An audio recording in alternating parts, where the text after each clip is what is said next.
Oi, gente. Na aula de hoje a gente vai falar sobre uma parte da antropologia, que é a questão da cultura e da identidade, que é bastante cobrada na prova do Enem, não só na parte de ciências humanas, como também na parte de linguagens. E espero que essa aula ajude vocês a acertarem essas questões e a fazerem elas com mais facilidade, porque esse tema pode valer bastante dentro da prova do Enem. A primeira coisa importante que a gente deve fazer é entender a definição de identidade na perspectiva antropológica. O que é a identidade além do documento que a gente possui, né? Além do nosso número de RG? O que define você como você? E eu quero falar sobre o termo de identidade junto com o termo de alteridade, porque a gente só pode falar sobre identidade se a gente falar sobre diferença. E essa perspectiva é que fundamenta o conceito de alteridade. Então, por definição, alteridade é uma capacidade. É a capacidade que a gente tem de se enxergar através da existência do outro. E como que isso faz sentido? Basta a gente fazer uma analogia, por exemplo, com uma sociedade, sei lá, de formiga. As formigas daquela sociedade não têm nome, não têm identidade. E por quê? Porque não existem elementos que as diferenciem. Elas são totalmente iguais. Você olha para uma formiga, olha para outra, não tem uma diferença entre elas. Então, consequentemente, elas não têm uma identidade. Então, assim, se todos nós possuíssemos a mesma aparência, o mesmo peso, cabelo, rosto, se todos nós fôssemos totalmente iguais, nós não teríamos a nossa identidade.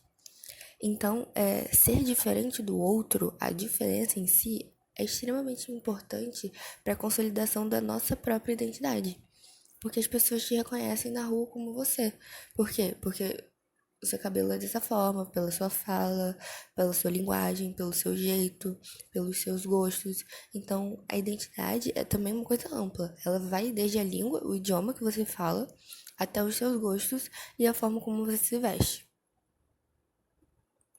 E uma coisa interessante sobre a alteridade é que você pode usar esse conceito até na redação, trabalhar ele quando for um tema relacionado a preconceito e exclusão. Daí você pode falar na importância do desenvolvimento da alteridade nos seres humanos, porque como a alteridade é uma capacidade de se enxergar através da existência do outro, a gente vai desenvolvendo essa capacidade. E se o tema for relacionado a preconceito e exclusão, você pode falar na importância do desenvolvimento da alteridade nos seres humanos, porque como praticar a alteridade é se reconhecer por meio de diferenças com o outro, você passa a entender a importância da diferença. E aí você passa a respeitar essa diferença. Aí dessa forma, obviamente, os preconceitos pautados meramente na diferença são atenuados, ou seja, diminuídos, justamente se a nossa sociedade praticar mais a alteridade. Então, resumindo, a alteridade é se colocar no lugar do outro para se enxergar. E, consequentemente, você entende a importância da diferença, de ser diferente, e você acaba sendo mais tolerante. Então, você respeita culturas diferentes, hábitos diferentes, estéticas diferentes, etc. E como está escrito aqui nesse slide, né, na parte de identidade, identidade está sempre relacionada à ideia de alteridade, ou seja, é necessário existir o outro e seus caracteres para nos definirmos, então, por comparação e diferença. E agora a gente vai falar sobre cultura, né? O significado de cultura é muito amplo, não existe uma definição correta, mas uma forma de se definir que eu gosto muito é o termo cultura designa, em sua concepção ampla, o conjunto da ação humana, os produtos dessa ação humana e como este é transmitido pelas gerações. Vocês também vão encontrar uma definição de cultura como o conjunto dos hábitos sociais e religiosos, das manifestações intelectuais e artísticas que caracterizam uma sociedade. Ou seja, algo que permite que a gente identificar aquela sociedade, algo que de fato caracteriza a sociedade. Não existe um interesse em definir cultura certinho, mas sim entender mais a ideia, principalmente a que a gente vai ver mais pra frente, de que a cultura é múltipla. Não necessariamente uma obra de arte, uma música, mas pode ser uma dança, um alimento, uma forma de consumir alguma coisa ou de fazer o alimento. Então, cultura é muito amplo, né? Quem quiser, inclusive, definir aí nos comentários, pode ser no YouTube ou no Google Class, ou até mandar pelo WhatsApp, mas escrever como você definiria cultura, qual que você acha que é a melhor definição para cultura. Definir a partir do entendimento que você teve da ideia, assim. Definir, botar a sua ideia numa frase. Então, novamente, basicamente, o que nos interessa é entender como a cultura funciona, né? Entender que ela faz parte das relações sociais, que ela é historicamente partilhada pelas pessoas de uma mesma comunidade e cada sociedade possui um tipo de cultura que sofre, sim, influência de outras culturas, como a gente vai ver mais pra frente. Agora a gente vai falar sobre uma coisa que já caiu diretamente na prova, que sobre patrimônios culturais. Patrimônio cultural é tudo aquilo que possui importância histórica e cultural para um país ou uma pequena comunidade. E aqui temos exemplos e tal. Então, patrimônio é uma coisa cultural, e digo coisa porque podem ser de diversas naturezas distintas, não é só tipo um objeto. Pode ser um objeto, pode ser uma dança, pode ser um modo de fazer alguma coisa. Então, são coisas que são extremamente importantes para a identidade cultural de uma sociedade ou comunidade. Os patrimônios culturais oficiais de uma região são escolhidos pelo Estado, então o Estado determina essas coisas como patrimônio cultural. E aí a gente vai começar a entender que existem dois tipos, né, de patrimônios culturais. Pode ser um patrimônio cultural material e pode ser um patrimônio cultural imaterial. E foi aí que a prova do Enem cobrou especificamente. Ela queria saber relacionado a isso, se era um patrimônio cultural material ou imaterial. Então, patrimônio cultural material diz respeito aos bens materiais, ou seja, tangíveis de um povo. Qualquer coisa que você possa, de fato, digamos que tocar, sabe? O que você pode tocar, dá pra você fazer essa analogia. O que dá pra você tocar é material. Ou seja, uma arquitetura, uma igreja, um museu, uma biblioteca, uma obra de arte, um quadro, é um patrimônio cultural material. Agora, o patrimônio cultural e material é considerado intangível e abrange as expressões simbólicas e culturais de um povo. Ou seja, não é algo assim que você toca, mas é mais uma ideia ou até um modo de fazer alguma coisa. Como as festas, a dança, entendeu? É como se fosse uma ideia, entendeu? Não é um objeto. Festa não é um objeto. Festa é todo um evento, né? Dança não é um objeto. É todo uma sincronia de passos e tal. A música, os saberes, e essa parte dos saberes foi que caiu no Enem. Era uma questão falando sobre como a forma em que. Eu não lembro o que era, depois eu vou pegar e mandar pra vocês. Mas a forma com que algum povo fazia determinada coisa era um patrimônio cultural. Então, são os costumes, são as formas de expressão, não são objetos em si. Então, basicamente dá para vocês pensarem que patrimônio cultural material você pode tocar, então você pode pegar, botar a mão assim numa igreja, e patrimônio cultural imaterial você não pode, porque não tem como você, tipo, vou pegar ali uma dança. Não, é uma coisa que, sabe, é toda uma expressão. E aqui a gente vai falar sobre os tipos de cultura existentes. Eu trouxe essas, mas existem algumas outras, mas essas são as principais. A cultura popular, que está intimamente relacionada com as tradições e os saberes, os quais são determinados pelo povo. E a cultura erudita, ela é resultado de um conhecimento adquirido por meio da pesquisa e do estudo nos mais diferentes campos. Então, a cultura erudita, ela tradicionalmente está pouco disponível, porque ela passa pela condição de ter algum conhecimento mais, não necessariamente científico, mas um conhecimento mais teórico, que geralmente está relacionado a academia, essas coisas assim.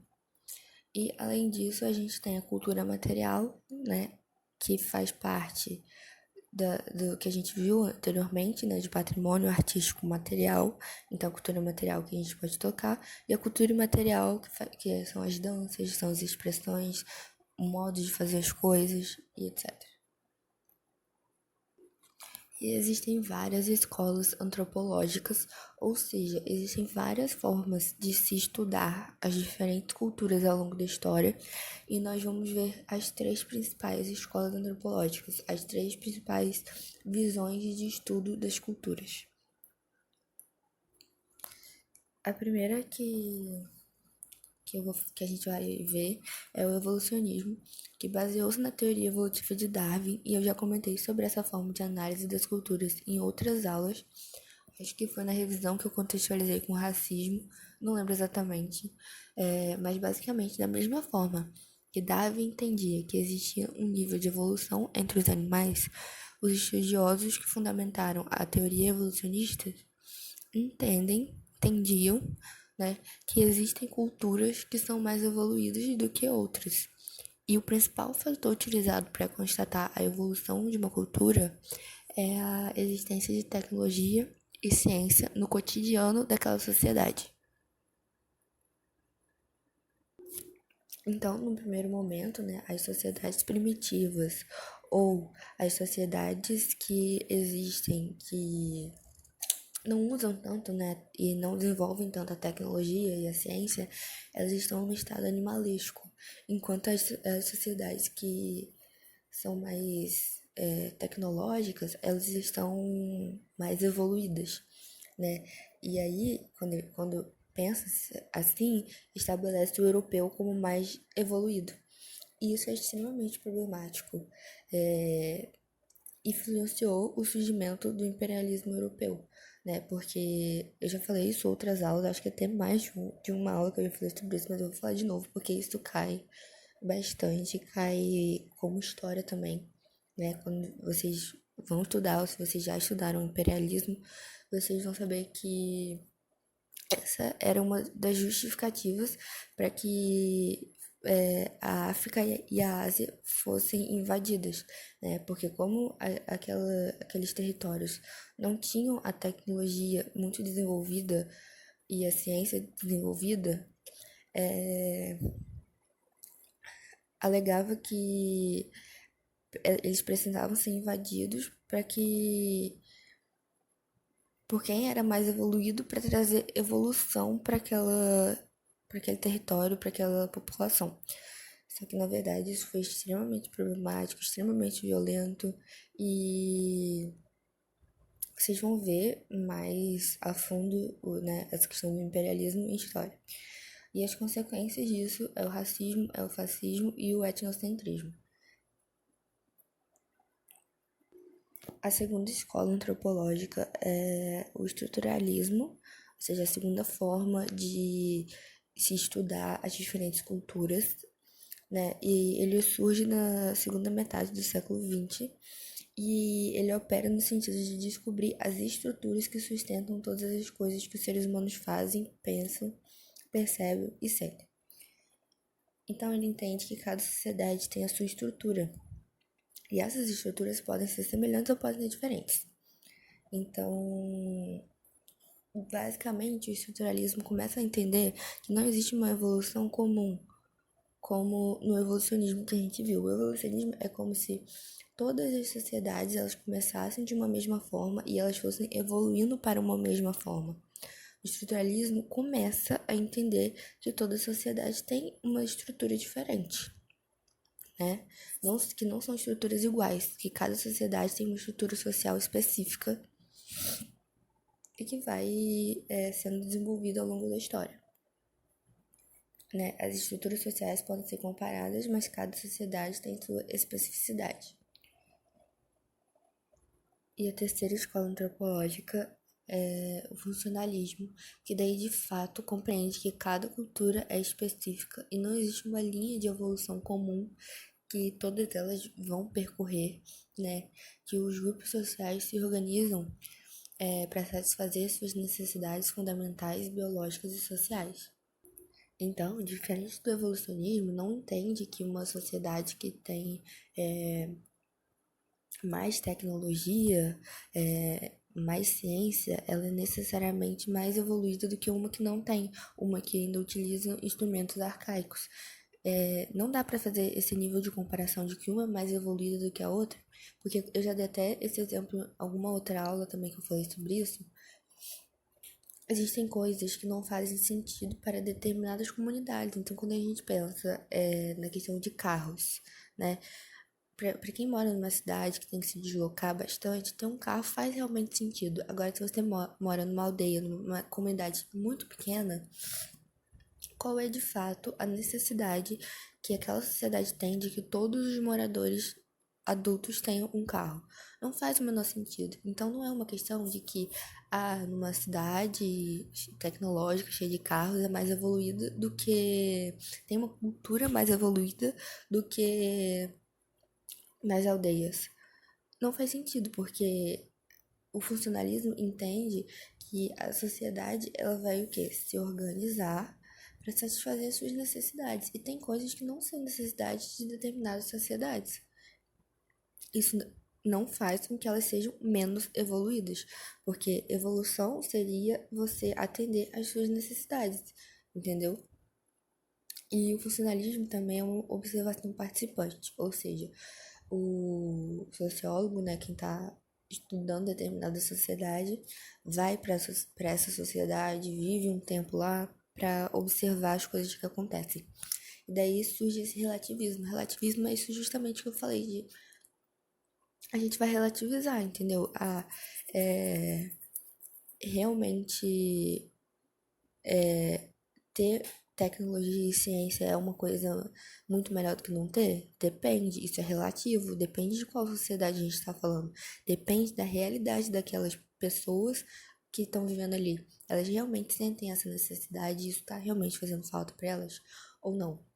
Então é esse relativismo da gente entender que os casos são específicos e nem tudo é uma verdade, uma linha evolutiva que corre para todas as culturas e para todas as sociedades, que todo mundo vai chegar no mesmo nível de costumes e de cultura, como os evolucionistas achavam. E agora a gente vai encerrar, né? A gente já falou as três escolas antropológicas, agora a gente vai falar sobre alguns outros conceitos que estão relacionados com esse meio de cultura e tal. Um deles é a aculturação, que se dá através do contato e da interação de duas ou mais culturas de forma impositiva ou de forma natural. Pode acontecer dessas duas formas, dando origem a uma nova cultura. E existem dois grandes processos de aculturação que eu posso afirmar que faz parte da nossa história, né? Que foi quando os portugueses chegaram e ocorreu aquela fusão entre a cultura portuguesa, as culturas indígenas e africanas, e não foi um processo tranquilo, como a gente viu aqui, pode ocorrer de duas formas, não foi de forma nem um pouco natural, foi extremamente impositiva, né? Foi marcado pela imposição violenta da cultura portuguesa, que a gente vive o trauma disso até hoje. E além desse processo de aculturação, existe um processo, digamos que mundial, né? Que a globalização promove uma espécie de globalização também cultural, né? Que permite maior intercâmbio de pessoas, então permite esse maior contato, essa maior interação entre duas ou mais culturas. E comumente ocorre uma fusão. Então hoje a gente vê a ocidentalização do mundo, ou seja, a gente vê que os costumes do Ocidente eles são espalhados até pelas pessoas, são adquiridos, né, até pelas pessoas que vivem no Oriente, né? E isso também produz alguns traumas, né? E diversas vezes é feito de forma violenta. Então, a aculturação pode causar alguns traumas quando assume um caráter violento. Então, a diversidade cultural também é outro conceito, né, que representa o conjunto das distintas culturas que existem no planeta. Então, é uma coisa de âmbito mundial mesmo, né? O planeta, ele é diverso, existem diversas culturas, é bem simples mesmo esse conceito, que é diferente do multiculturalismo, que o multiculturalismo é a existência de muitas culturas numa mesma região, numa mesma cidade ou no mesmo país, né? Com no mínimo uma cultura predominante. Então, o nosso Brasil é multicultural. Às vezes a gente tem. Às vezes não, né? Geralmente dentro de uma mesma cidade existem diversos tipos de cultura, quando você pensa assim numa cidade grande. Então, o multiculturalismo é a múltipla cultura que é compartilhada por pessoas que fazem parte de uma mesma sociedade. Então, elas fazem parte de uma mesma sociedade, então somos todos brasileiros, mas a gente tem aspectos culturais que são muito distintos. Quando vocês pensam aí no Sul, os hábitos culturais que vocês têm e os hábitos culturais que eu tenho aqui no Rio de Janeiro são muito distintos, né? Porque o nosso país é multicultural. E assim, como tá falando aqui, geralmente tem uma que é predominante. Então a gente pensa no povo brasileiro de uma maneira mais, né? É difícil definir, né? Mas a gente consegue ter alguma ideia. E esse é um tema que é bem polêmico. Vocês provavelmente já viram discussões acerca disso nas redes sociais, que é a apropriação cultural, né? Que é um conceito da antropologia que significa o uso de elementos de uma cultura minoritária por outra dominante e que podem ser símbolos, costumes, vestimentas, objetos, comportamentos, hábitos, expressões artísticas e etc. Ou seja, oferece ao elemento de uma cultura um novo significado, né? A maior polêmica que existe com relação a isso, que eu falei que vocês já devem ter visto, é quando pessoas brancas se arrumam com uma estética parecida com as pessoas pretas ou usam alguns elementos, tipo turbante, aquelas tranças, e por que isso configura uma apropriação cultural, né? E existe uma polêmica toda relacionada a isso, então preste atenção para vocês ficarem de olho. Porque geralmente esse objeto ou esse estilo que a pessoa adotou, que a pessoa branca adotou, tinha e ainda tem um significado histórico de resistência ou de religiosidade. Ou seja, existe toda uma história de luta que é simbolizado por aquilo que a pessoa está usando, e quando a pessoa branca usa, ela modifica o significado desse objeto e coloca como algo meramente estético. Ela meio que esvazia o simbolismo que existe acerca daquele objeto. É como se a gente pegasse um elemento religioso cristão e passasse a usar só porque a gente achou bonito, entendeu? Transformasse totalmente o propósito daquele objeto. E aí, com certeza, a gente consegue entender que os cristãos ficariam ofendidos. Imagina, você pega um símbolo religioso e começa a usar no seu corpo, assim, porque você achou bonito. E as pessoas não vão gostar, né? Com certeza. E além disso, é muito comum a valorização maior da estética negra em pessoas brancas, realmente. Isso não faz o menor sentido, mas é exatamente isso, né? Por todo o racismo que existe na nossa sociedade, então são recorrentes situações em que mulheres pretas, elas não são convocadas para estarem com a vestimenta que fazem parte da cultura delas. Por exemplo, quando a gente vê em desfile de moda, que às vezes se apropriam desses aspectos, né, para dar o que eles dizem de estilo, aí você vai ver as mulheres que estão usando esse estilo nas passarelas, elas são todas brancas, né? E a mulher branca ela é vista como mais bonita usando o elemento que faz parte da cultura negra, enquanto a própria mulher negra sofre preconceito dentro da sua própria estética. Então isso não é bacana por diversos sentidos. E assim, um grande questionamento, né, sintetizando tudo que as pessoas fazem, as pessoas falam, né, quando pessoas brancas adotam um símbolo da cultura negra que é de resistência, esvaziam totalmente aquele significado para usar como algo meramente estético, é que é muito fácil você ter o estilo afro sendo branca e nunca ter que passar por todos os preconceitos sociais que as pessoas negras passam por assumir o mesmo estilo, né? Às vezes A pessoa branca fica estiloso e a mesma coisa na pessoa negra, as pessoas olham com preconceito, falam que tem um aspecto de sujo, né? Essas coisas assim. Por fim, a gente tem a contracultura, né, que foi um movimento que teve o auge na década de 60, quando teve lugar um estilo de mobilização e contestação social, utilizando novos meios de comunicação em massa. Representou um movimento de rebeldia e insatisfação que rompeu com diversos padrões ao contestar de forma radical comportamentos da cultura predominante. No entanto, vale lembrar que ele possui um caráter pacífico. Então, nem sempre as coisas que são culturais, elas são positivas, né? Por exemplo, o machismo é algo que é cultural na nossa sociedade brasileira. E ir contra as coisas ruins da cultura, praticar, levantar essa bandeira de uma contracultura em diversos momentos também foram importantes, né? Principalmente nessa década de 60. Aqui tem alguns exemplos de manifestações contra a cultura, né? Contra a cultura racista. E a da década de 60 foram os hippies, né? Que eram uma espécie de contracultura, de contra tudo daquilo que estava acontecendo nos Estados Unidos. E aqui também tem um exemplo de mulheres antigamente, né? Pedindo voto, que foi o o vídeo da nossa última aula, né? A gente falou sobre feminismo. Inclusive, quem não viu, por favor, vai ver.